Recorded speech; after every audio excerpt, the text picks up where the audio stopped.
Mi esposo me dijo, no necesitas saber de mis cuentas, pero cuando descubrí que financiaba a su ex, fui al banco, congelé todo y le entregué el divorcio.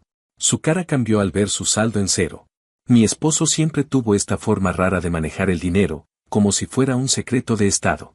Yo nunca crecí con esa idea de que las parejas debían esconderse cosas, pero él venía de una familia donde nadie hablaba de nada y todo se asumía como normal.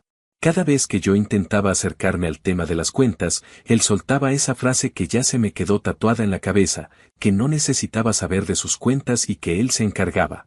Al principio pensé que era torpeza emocional o una forma idiota de sentirse proveedor, porque tampoco es que yo dependiera de él, ambos trabajábamos, ambos aportábamos.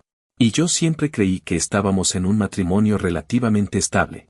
Pero con el tiempo empecé a notar pequeñas cosas que me molestaban, como cuando se ponía nervioso si yo agarraba su teléfono. O cuando me decía que no usara la tarjeta conjunta porque ya la había usado él para cosas importantes.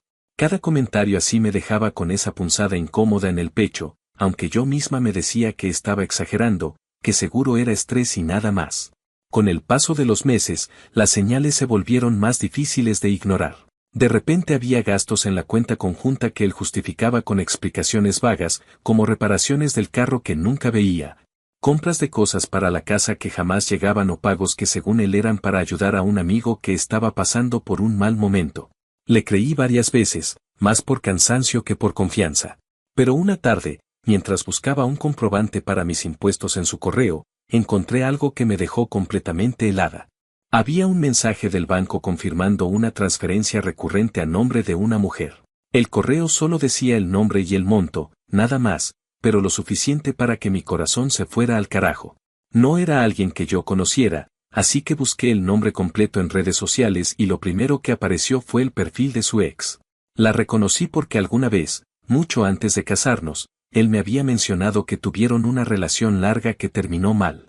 Era la última persona en el mundo con la que debía tener contacto y ahí estaba, recibiendo dinero nuestro mes tras mes. No quise reaccionar impulsivamente porque necesitaba saber exactamente qué tan profundo era ese hoyo. Revisé otros correos, estados de cuenta vinculados y mensajes viejos que habían quedado almacenados en su iPad. Ahí estaba todo. Transferencias que llevaban casi un año, siempre con conceptos disfrazados de favores, pagos de renta, emergencias médicas y una serie de notas que no tenían sentido más que en la cabeza de alguien que estaba tratando de justificar lo injustificable. Lo peor de todo era que usaba dinero de la cuenta conjunta, que era donde yo también aportaba, y no me cabía en la cabeza cómo tenía el descaro de decirme que no había suficiente para ciertas cosas nuestras mientras él le pagaba la vida a su ex a escondidas.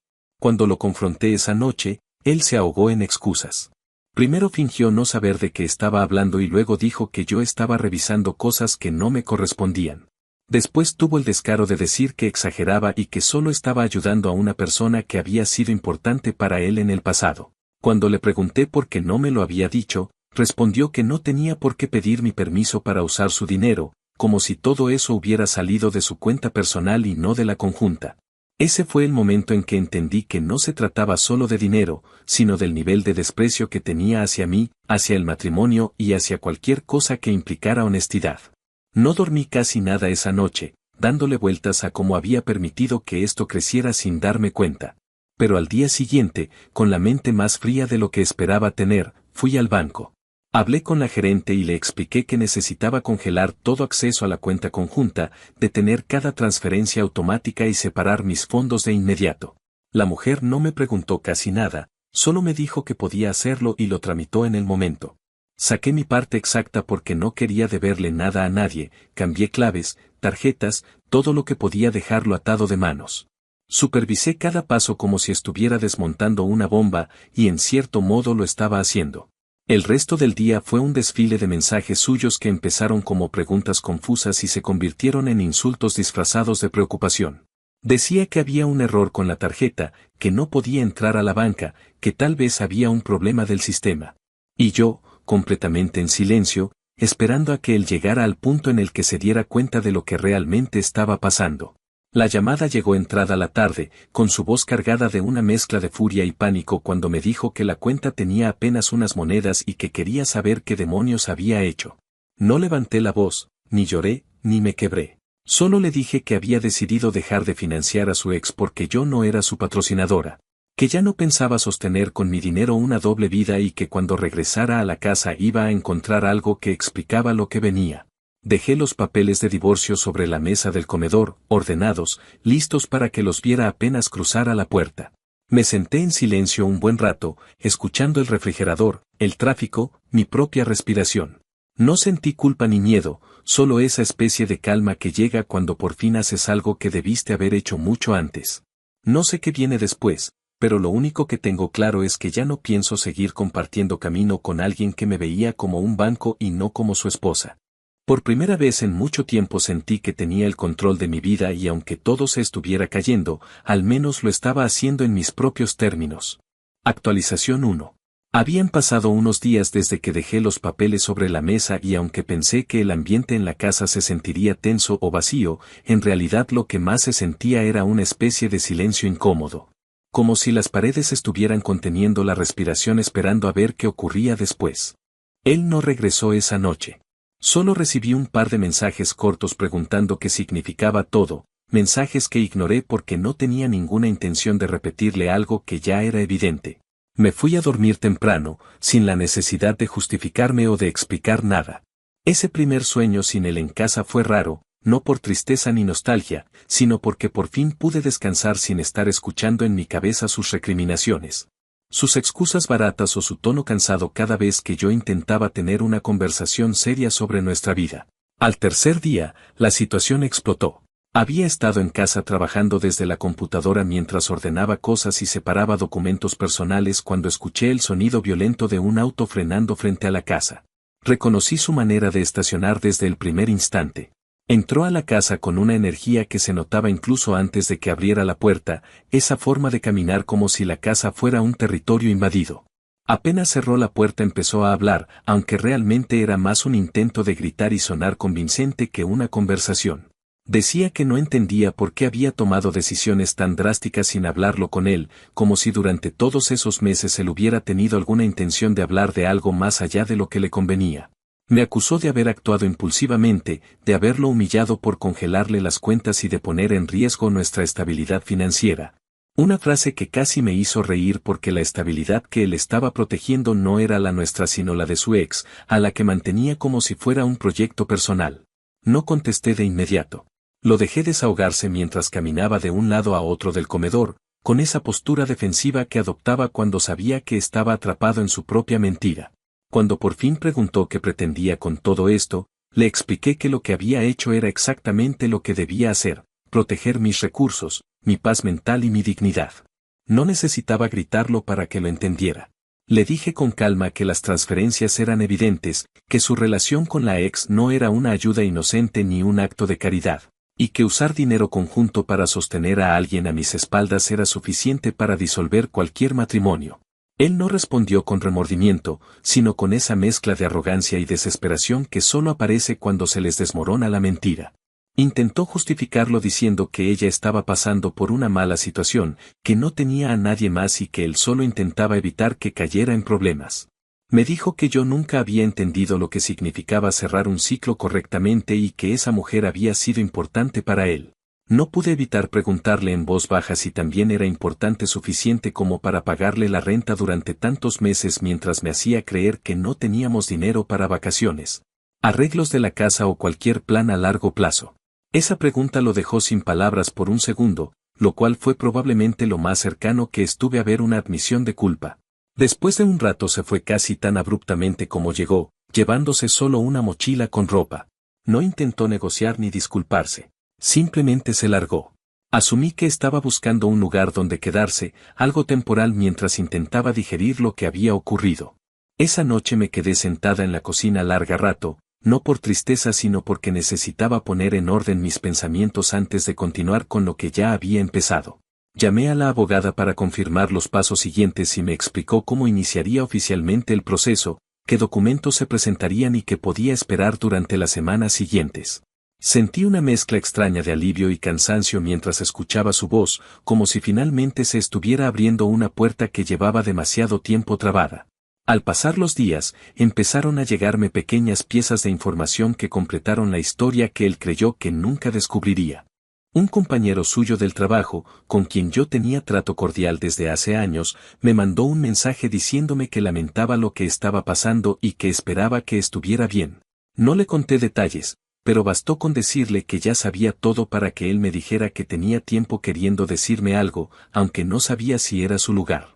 Me contó que la ex de mi esposo llevaba meses buscándolo en horas de trabajo, que varias veces lo había visto salir a contestar llamadas de ella en el estacionamiento y que en una ocasión, durante una salida del equipo después del horario laboral, ella había aparecido sin previo aviso y se había sentado con ellos como si fuera totalmente normal. Él mismo me dijo que había asumido que yo lo sabía, porque la forma en que él actuaba no era precisamente discreta. Supe en ese instante que mi esposo no solo había sido un idiota, sino un idiota confiado, el peor tipo, ese que cree que las consecuencias nunca le van a tocar la puerta. Lo que vino después fue una combinación incómoda de mensajes de él y silencios largos. Me enviaba textos diciendo que necesitaba hablar conmigo, que yo no podía simplemente borrar todo lo que habíamos construido y que él merecía explicarse. Ignoré la mayoría porque ya no tenía nada que escucharle. Cuando finalmente me buscó con más insistencia, le dije que cualquier comunicación necesaria debía pasar por la abogada. No se lo dije para ser hiriente, sino porque era lo único sano que podía hacer para mantener una distancia real entre su caos y mi vida. Durante ese tiempo, empecé a preparar mis cosas. Encontré papeles viejos, recibos, fotos y detalles que en su momento habían significado algo y ahora sentía que pertenecían a una versión anterior de mí, una que seguía esperando que ese matrimonio fuera reparable. Hacer cajas se convirtió en una actividad monótona pero extrañamente liberadora, como si cada objeto que guardaba fuera un recordatorio de que ya no tenía que sostener algo que él se había encargado de destruir en silencio. El salto más grande vino cuando la abogada me avisó que ya se había fijado la fecha para la notificación formal del divorcio. Sentí una especie de peso hundirse en el estómago, pero no era miedo sino una anticipación tranquila, el reconocimiento de que estaba a punto de cerrar algo definitivamente. Ella me dijo que él tenía que recibir los documentos en mano y que, dependiendo de su reacción, podrían surgir complicaciones, pero que era algo completamente manejable. Esa noche me acosté pensando en todo lo que había descubierto, en cómo mi vida entera había cambiado en menos de una semana y en cómo era posible que una persona conviviera contigo, compartiera cama, comida y rutinas mientras llevaba una vida paralela que nunca pensó confesar.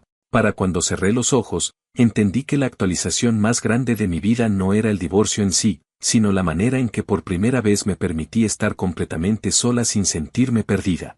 Y eso, aunque fuera un pensamiento pequeño en medio de todo el caos, era más valioso que cualquier cuenta bancaria que él hubiera tocado. Actualización 2. Había pasado un poco más de una semana desde que inicié el proceso legal y para ese punto yo ya estaba acostumbrada a que cada día trajera algo inesperado. No era necesariamente dramático, pero sí había una sensación constante de que el piso todavía se estaba acomodando bajo mis pies. La casa ya no se sentía como un hogar compartido, sino como un espacio temporal que estaba dispuesta a abandonar en cualquier momento. Había cajas apiladas en la sala con mis cosas, documentos clasificados en carpetas que nunca pensé que tendría que usar y una rutina completamente distinta a la que tenía antes.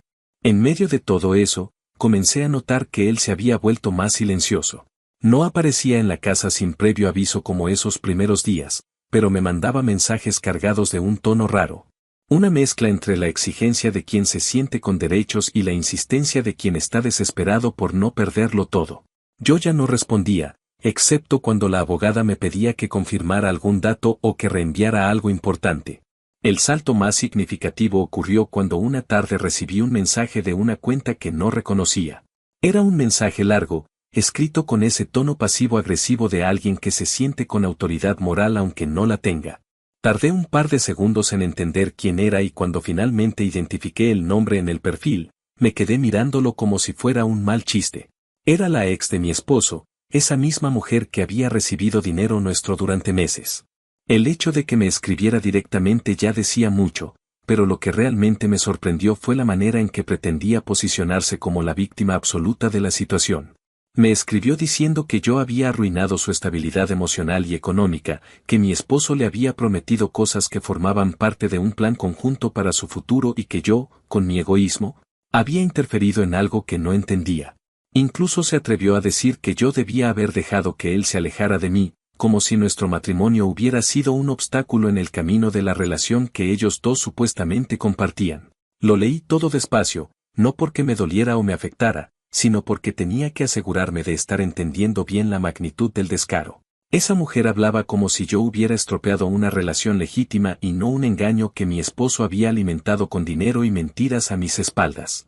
Me llamó controladora, resentida, inmadura y hasta insinuó que yo era una carga emocional para él. Su mensaje estaba lleno de frases diseñadas para provocarme, como cuando dijo que ellos dos compartían una conexión que yo nunca iba a comprender o cuando mencionó que mi esposo estaba con ella porque se sentía más libre que conmigo.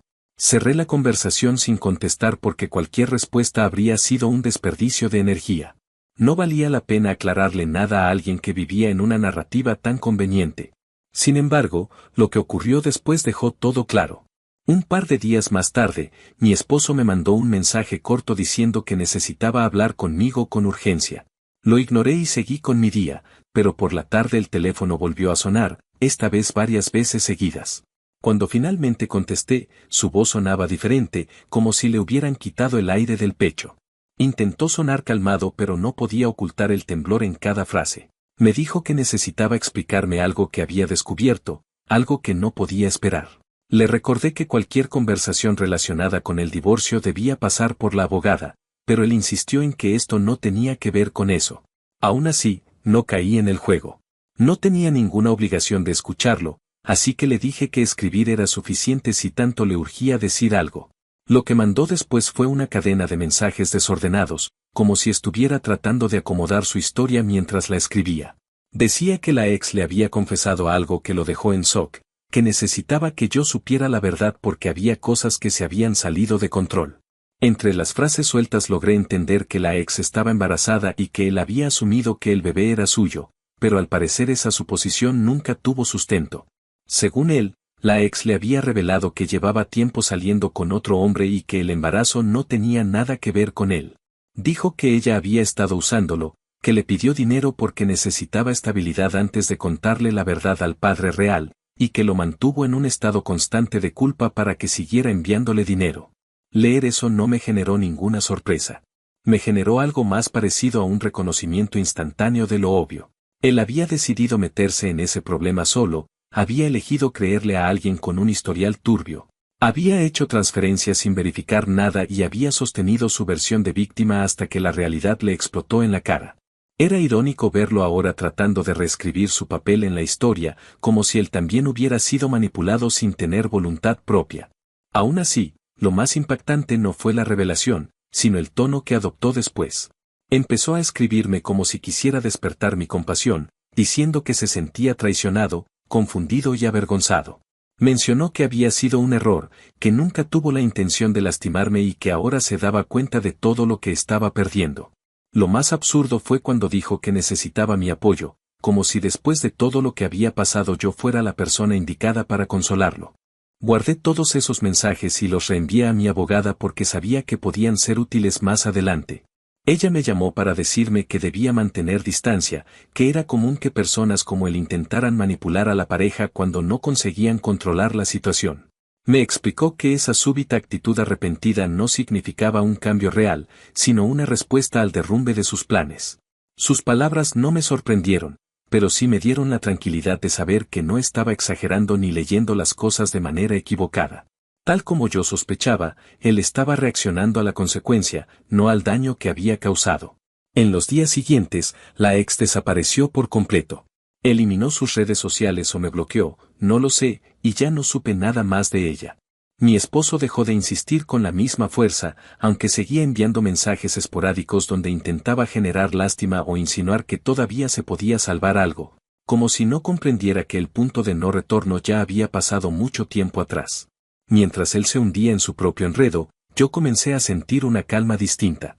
No era felicidad, tampoco alivio total, sino algo más parecido a la claridad. Esa claridad que llega cuando por fin entiendes que ya no estás atrapada en un ciclo absurdo de excusas, silencios o discusiones sin sentido. Era la certeza de que, por más desgastante que fuera todo el proceso, no había una sola fibra en mí que quisiera volver atrás. Ese fue el verdadero cambio en la segunda semana.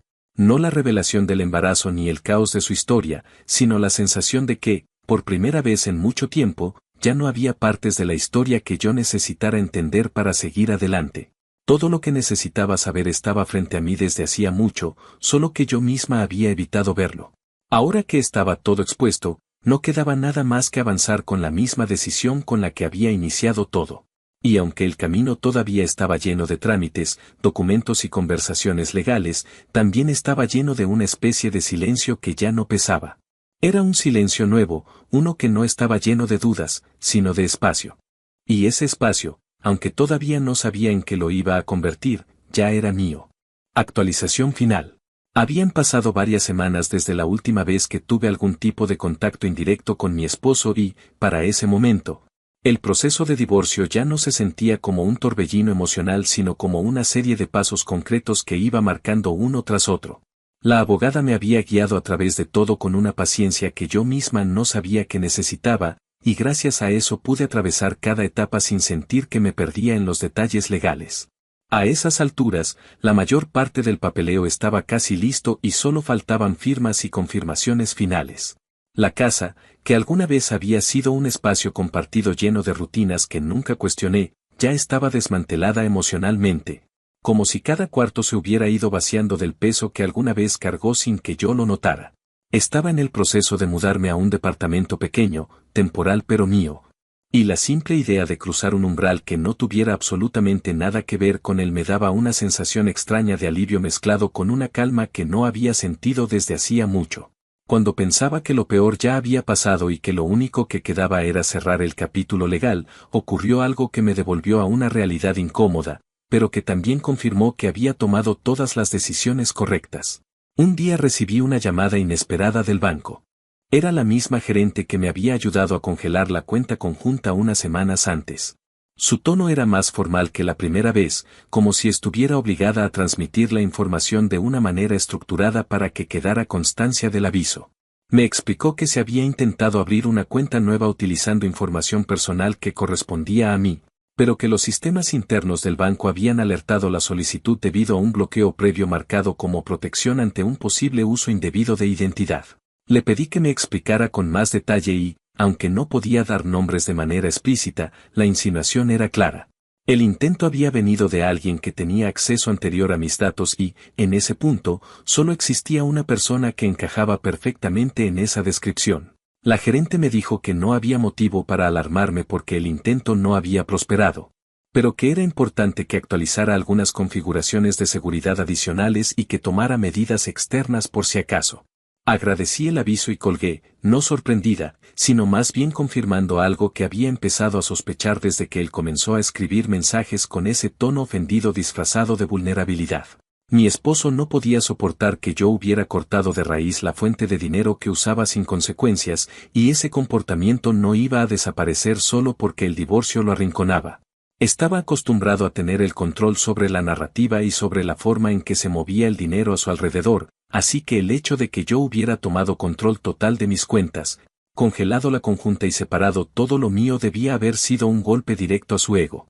Le escribí a mi abogada para informarle de la llamada y me dijo que no solo era algo predecible, sino que, de hecho, era bastante común en casos donde una de las partes pierde acceso a un recurso económico que creía tener asegurado. Me recomendó que iniciara un pequeño reporte preventivo ante las autoridades locales, no porque estuviera en peligro, sino porque era mejor dejar un registro del intento por si llegaba a repetirse. Lo hice ese mismo día. El oficial que me atendió escuchó con atención, tomó nota de todo y me dijo que lo mejor era haberlo reportado a tiempo, sobre todo porque muchas veces este tipo de situaciones escalan cuando la persona está desesperada, especialmente si se queda sin recursos y sin la red de seguridad emocional que creía tener. Mientras resolvía ese tema, comenzaron a llegarme noticias indirectas sobre el estado de mi esposo. No eran chismes abiertos, sino comentarios pequeños que la gente dejaba caer sin intención, como cuando una compañera de trabajo me dijo que se había encontrado con él en la calle y que lo había visto desmejorado, o cuando un vecino mencionó que llevaba tiempo entrando y saliendo de la casa de un amigo en horarios raros. Nada de eso me generaba pena, solo una especie de reconocimiento tranquilo de que las decisiones tienen consecuencias. Él había creado una situación que se le había ido de las manos y ahora estaba viviendo, por primera vez, sin nadie que lo apañara emocional ni económicamente. En paralelo a esos rumores, también empecé a recibir documentos del banco que él claramente ya no podía pagar. Notificaciones de atrasos en tarjetas que yo no sabía que existían, cartas de cobros de servicios que él había puesto a su nombre mientras todavía vivíamos juntos. Correos que indicaban que tenía un préstamo personal basado en un cálculo de ingresos que ya no correspondía a su realidad. Supe entonces que todo su castillo de estabilidad era más una fachada sostenida por deudas que un esfuerzo real por construir algo sólido. Y aunque esta información podría haberme devastado en otro tiempo, ahora solo era una confirmación más de que había estado con alguien que nunca tuvo interés en construir una vida compartida conmigo, sino en sostener la imagen que él quería que los demás vieran de él. Mientras él se hundía en su propio caos, yo terminé de mudarme al departamento. Era un espacio pequeño, una sala con cocina abierta, un baño sencillo y un cuarto con una ventana amplia que dejaba entrar luz suficiente para que no se sintiera cerrado.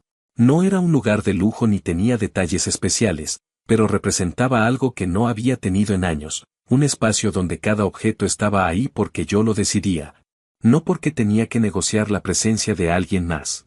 Para celebrar mi primera noche ahí, hice algo que siempre había querido hacer y que él consideraba una tontería. Fui a un refugio de animales y adopté un perro adulto, tranquilo, con mirada inteligente y movimientos lentos, como si entendiera que ambos estábamos aprendiendo a empezar otra vida sin pretender nada.